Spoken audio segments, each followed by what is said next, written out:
So I thought I might kick this next topic off with a little bit more of a difficult problem, and then we can kind of move back and then forward.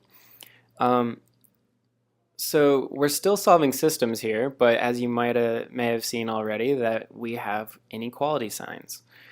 Okay, and then we also have an absolute value inequality. So what you may have seen before is when you have an inequality and you're meant to graph it, that the solution could be the line that that inequality represents or anything above or below that line.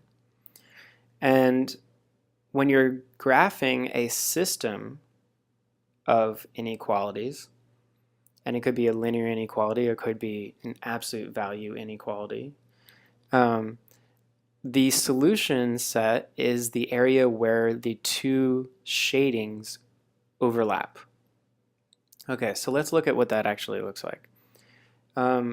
So our first equation here, first inequality here, we have y is less than or equal to 3. Okay, so if we're moving in a scale of ones here, 1, 2, then this is going to be a horizontal line at y is equal to 3. That's one part of it.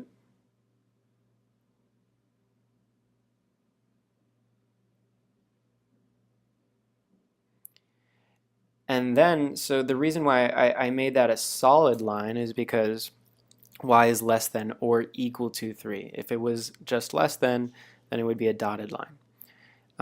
So then what we have is, since this is less than or equal to, we're going to shade everything below the line. So all of this space below this line is part of the solution set. Okay. Now we can change colors, and then we can look at the next inequality, and we have y is greater than or equal to the absolute value of x minus 1. So if we look at this function, we can tell that it's essentially the same as y, or absolute value of x, but because the minus 1 is within the absolute value sign, that means we're shifting it over to the right one space. So what this is going to look like is we're going to have a point here at x equals 1, and then we're going to, everything to the right of this point is going to mimic a slope of positive 1. So we can move up 1 and to the right 1, up 1 into the right 1, up 1 into the right 1. Okay, and then we can draw this line.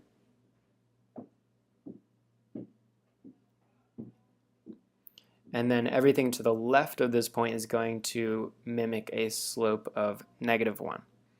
So we're going to move up 1 and to the left 1, make a point, up 1 and to the left 1, make a point, up 1 and to the left 1, make a point.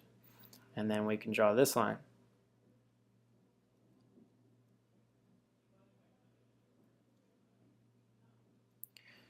Okay, and now because it's y is greater than or equal to, and that is why I made this solid lines instead of dotted lines, because it is or equal to, we need to shade everything above the absolute value function.